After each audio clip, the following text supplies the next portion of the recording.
Mike, check. Justin Hunt, it's all happening. Thank you to everybody rocking with the channel. Thank you to everyone who subscribed to the channel or shared a video or spread the good word about what we're doing over here. It's priceless. Big thank you to everyone who's donated to the channel, helping to forward this mission. If you'd like to donate, you can hit the Cash App. It's right up there. There's also a link in the description. You can send a donation that way as well. If you would like, I would appreciate it. Thank you very much. And big shout out to all of the members, all the new members who have joined this channel. It's a long list today, guys. It's a long list today. Big shout out to the Audacity Podcast, Banner Girl, Jimmy 1982 Playlist. That was a good year, 1982. Felix D, King Hefe, Nella, maybe I got that wrong. Matt Hemming, Lord Racer, Dre Gott, Elk Vision, Maya Lee, Gabriel Barbosa, Stephen P, Ain't No Video, Mariku, Clifton Johnson, Read My Soul, dope YouTube channel, C.O., Smetcalf, Olika Fortson, Designing Saturn, Adrian Perez, Uncreative 253, The Scholarly Savage, Celine Dragon, Ogata San Caliote, 9-second applause.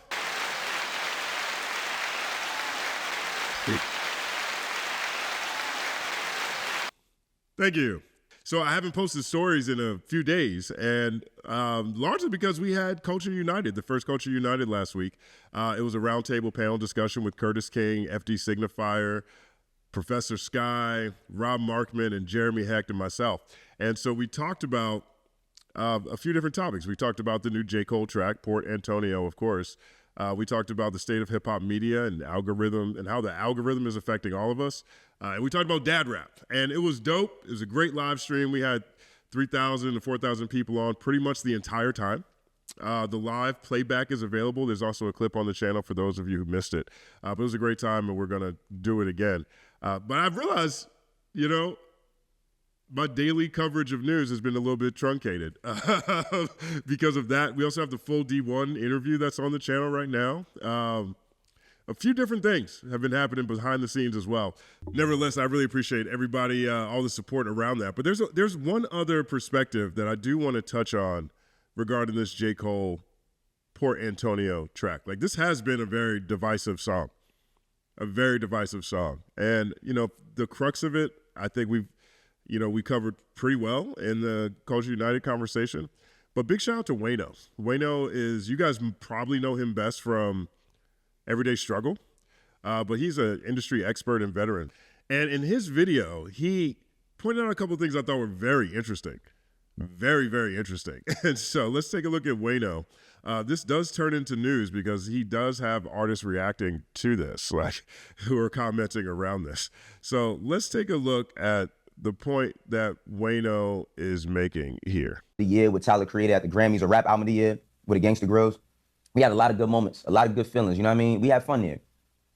But y'all Dreamville niggas, man, y'all gas Cole up. Because listen, y'all Dreamville niggas, y'all gas Cole up. That's what he just said.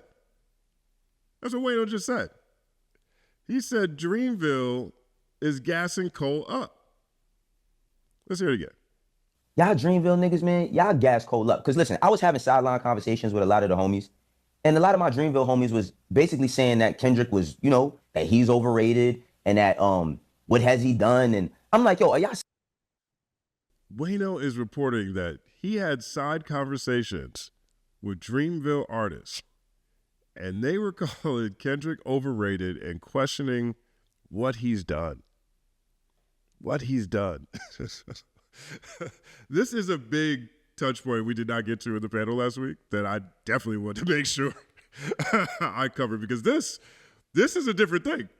This is a different thing, right? Jeremy Hecht makes a great point. He posted today on one of the clips from the conversation. He said, if Drake has bars for J. Cole, he should feel justified. That's a paraphrase. That's essentially what he said. I think so too. Right, because, the apology in Dreamville, that was for Kendrick at the Dreamville Festival. And a whole lot of things has happened since then. And here comes J. Cole.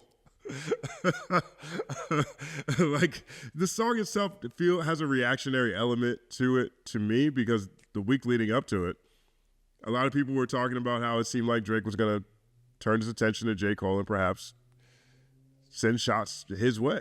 And in the song, J. Cole says, saying I'm choosing sides, don't lie on me, my nigga. You know what I mean? It almost feels like he's trying to get ahead of something like this.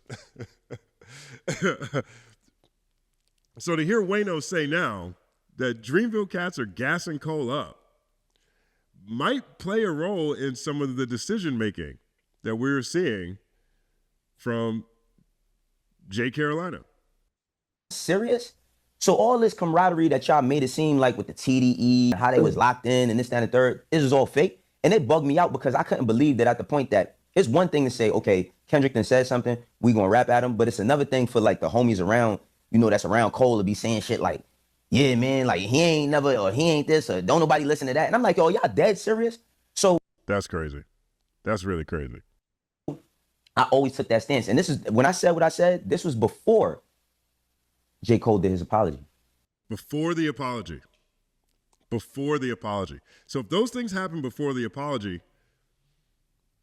assuming, you know, based on Wayno's timeline here, taking Wayno at his word, perhaps that led to 7-minute drill in the first place. Perhaps Cole got gassed by Dreamville. And during that apology, Cole says, man, everybody wants blood. What you gonna do, Cole? That might provide color as to why Cole even did that song in the first place. The song that he actually deleted later. This is definitely a very interesting addition to this conversation. And let's watch that. Let's watch some of J. Cole's apology.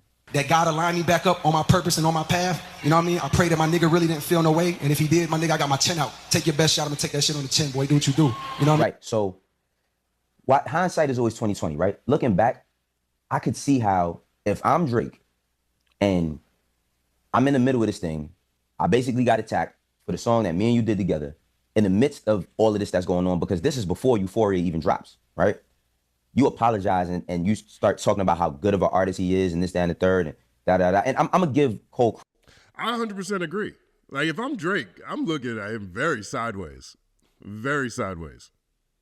Very sideways. I don't know how serious I'm taking anything Cole got to say. Credit for not apologizing. I'm going to give him credit for taking accountability, for saying that he did some lame shit and he did something that he didn't need to do and he shouldn't have said this, that, and the third. But the reason why this affects the way I listen to Port Antonio is this. When 7-Minute Drill came out, Might Delete Later is actually a very, very good project, but 7-Minute Drill taints it. And then he took 7-Minute Drill off, which I think is also ridiculous. Ridiculous. Like, that is the definition of throw rocks and hide your hand. There's been a lot of people that are pointing out all the times that Cole has done this. All the times Cole has done this. They pointed out Kanye, Wale, No Name, Eminem, Macklemore, Iggy Azalea, Lil Pump, sitting down to talk to Lil Pump for 90 minutes, dissing the whole SoundCloud generation. Deleted had a video pointing all this stuff out. It's a satire channel with a whole lot of good points. And this is the latest. Right? Like, you can't throw a stone and hide your hand. Once you can say whatever you want to say. But once you say sorry, that doesn't change the fact that you said what you said. Listen, if I'm standing there and you step on my foot by accident, and you didn't mean to step on my foot, but it's an accident, you still stepped on my foot. Even though you apologize, you know what I'm saying? Even though you still smudge my felines. 1 second applause for felines. you apologize, you're like, oh, my foot still hurts. So when you start saying stuff like, and let's go to the lyrics, you know what I mean? Because some of these lyrics actually, but I'm telling you, yo, this is serious. This makes me change how I look at J. Cole as an artist, not as a man. I'm not questioning him as a man and nothing, but as an artist. Because I think J. Cole, he's still one of the best. We're not going to dispute that. No one's disputing how great of a rapper J. Cole is. No one's doing that. He's an incredible artist, incredible lyricist. This is a particular point that connects to a particular pattern that, for a large part, when it comes to the big three, is unique to J. Cole. Port Antonio, great rapping, right? But on 7-Minute Drill, when you saying shit like, he's still doing shows, but fell off like The Simpsons. Your first shit was classic. Your last shit was tragic. Your second shit put niggas to sleep, but they gassed it. Your third shit was massive. What bothers me about that is when To Pimp a Butterfly came out and Forest Hill Drives was out, this is when we was getting all that talk and chatter about a potential J. Cole and Kendrick album. and they did the remixes to one another's songs. So again, I was just like, yo, bro, what is you doing, right? But let's move on from that for a second, right? Let's move on from that for a second. I still would love to see a Kendrick Cole project. I still would love to see that. Like, my opinion on Cole hasn't changed to the point where I don't want to see him work to where I don't like his music. But I would love to see those two collaborate. Because my biggest issues is how people can be so easily gassed, right? Also, as a rapper, I think that Cole is made the whole beef out more than what it seems, and it's because of the internet. Nobody looks at this. I agree with that too. And I feel like internet conversation is what drove a lot of poor Antonio. And I take that from some of the things he says on the song, especially the parts where he's pointing out, bots and things like that. The parts where it seems like he's, pointing at the media, right? I mean, this seems like a reactionary thing to internet conversations, to things that people are saying about how it seemed like Drake is going to point his attention to Cole, which wouldn't make sense to me. I mean, Drake is competitive and he's down with beef. He's cool with either. Okay. And I think Drake needs a win. And are we at another, I'm going to stick my chin out, do what you do, homie, moment with Cole? Could Drake get off some free shots at Cole right now and Cole just take those two? I think so. This like anybody was going to get hurt. I'm just keeping it 1,000 with you, bro. Nobody looks at, and this is not to take nothing from a Dreamville, because y'all men, not to take nothing from an OVO or nothing from a PG Lang, a TDE, or whatever the case may be. I did not see this and be like, yo, somebody got to chill because somebody going to get hurt. Nobody did. Not at that point in time. We didn't think this was going to turn into violence. Okay. Cole, to my opinion, Cole actually brought that into the conversation. And with this last track, I feel like he brought it back.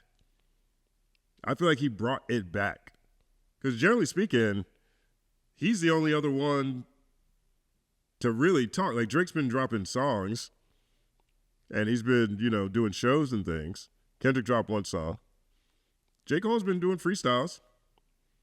And he's the first one to do a song or anything that's directly talking about this. I feel like Cole brought that energy back. Keep in mind, I'm not ignoring all the stuff that's happening around the sides and the peripheral. But I don't know. I don't think anybody felt that way. Now, if y'all felt that way, that's some other shit. But honestly, nobody was sitting there looking like, no, this is about to get dangerous. We don't know how this going to go. Yo, they going to have to beef up their security. Bro, Punch from TDE was at Dreamville Fest. And that's Kendrick Dog. And he wasn't coming in with no malicious intent. Like, Punch is a very, very cool brother. Great A&R, dope rapper as well. But I'm just like, yo, bro, like, y'all have had relationships for all this time. Now, look, you cannot throw and then hide. So, right. When it comes to Port Antonio, I ain't gonna lie, this is how I felt about it. Hey, niggas get shot every day, B. You be aight, nigga. You tough, right? And the reason why I use that paid in full reference. 1 second applause for paid in full. Niggas get shot every day, B, is this. Bro, you got into a battle. Okay, it's about lyrical bout. You know what I mean? It's like Cole had been talking for the longest about how nobody wanted it with him and this, that, and the third. And then, like, now that the big three is kind of separating, right? They kind of separating and moving in different divisions. Of course, you feeling like you don't want to pick a side, but at the same time, bro, you just was you know what I mean? It's 3 ghosts left, and I see 2 of them kissing and hugging on stage. You know what I mean? The Euphoria bar. But aside from that, there's a Kendrick bar for everything in hip hop right now. Like Cole and Drake, y'all seem like really tapped in. And I think that, like, honestly, it probably did make Drake and Cole's relationship really weird. Because let's just be real, man. We just was on tour. We just had a great time. We just made a ton of money. We coming out to shows. We bringing people out. We doing all of this different stuff. And then you jump out there. I don't know if he told him to jump out there or not. But then you jump out there. And once you jump out there, then you make the decision to say, no, I was wrong. Now, you should have been thinking before and stop letting people gas you up.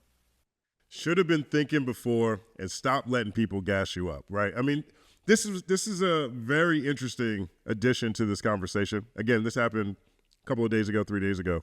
And I haven't had a chance to comment on this, but Wayno brings up firsthand experience. He hosted Dreamville Fest. He said he's been around the Dreamville homies, and they were gassing Cole up, and they were diminishing Kendrick. That's what he said. So after this drop, that clip right there, this clip right here, I'll play this clip right here. Y'all Dreamville niggas, man, y'all gas Cole up. Because listen. Right. That clip right there, that went viral. That went a lot of places. And that had people trying to figure out who in Dreamville was gassing Cole up and shading Kendrick.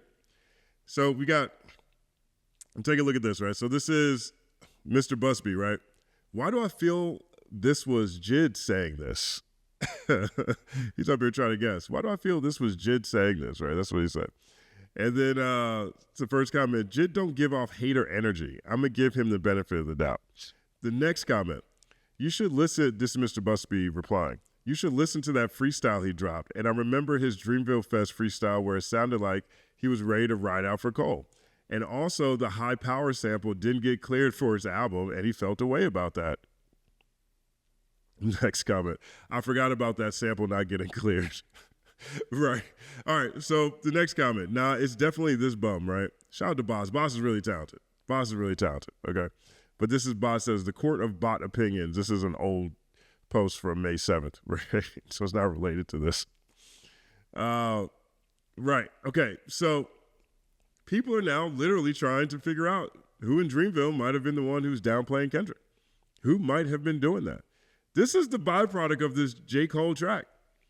J. Cole puts out this Port Antonio thing, and through the discussions that are coming out of this, people are trying to figure out who is shading Kendrick inside of Dreamville, who is gassing Cole up to drop 7-minute freestyle, 7-minute drill, right? So JID wasn't having it, though. JID came out and shot that down quickly, right? So on one of the posts, shout out to Boxden, BX, they have all the receipts. JID's first reaction, nigga, what? I don't even hang with Dreamville niggas like that. I don't even hang with Dreamville niggas like that. All right, and here's another one. Parties MS5000. Okay. They said, it's believable JID's been taking a little powwow shots at Dot for years. And JID replied to that one, cap. Cap. Now, this is why we debated the effectiveness of this track. Here comes Cole speaking his truth, sharing how he feels to see his homies go through all this, I guess, trying to pick up Drake and telling Aubrey he's not going to battle and, you know, trying to rewrite history and whatever he's doing.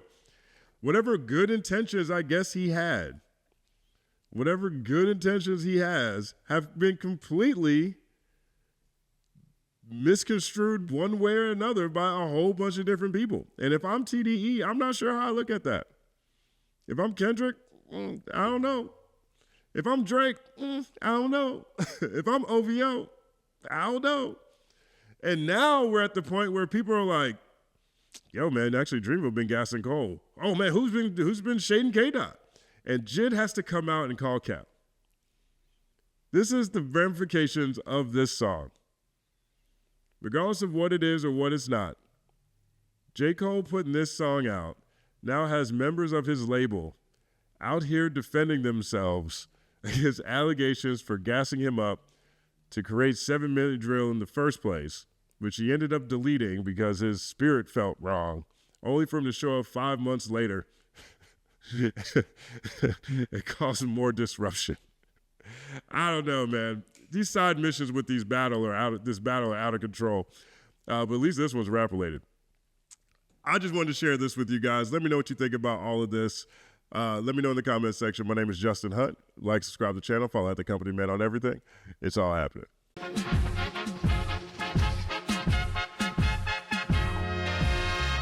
Justin Hunt is here, it's all happening. Justin Hunt is here, it's all happening. The mathematical breakdown of this mighty game of rap we in. It's boom happening. Systematical culture views that's radical, it's all happening. Shaking hands and dabbing them. Life through the lens of hip hop, from trip hop to yes, yes, y'all. You don't stop, you don't stop. Justin Hunt is here, it's all happening. It's all happening, yes, it's all happening. Justin Hunt is here, it's all happening. It's all happening, yes, it's all happening.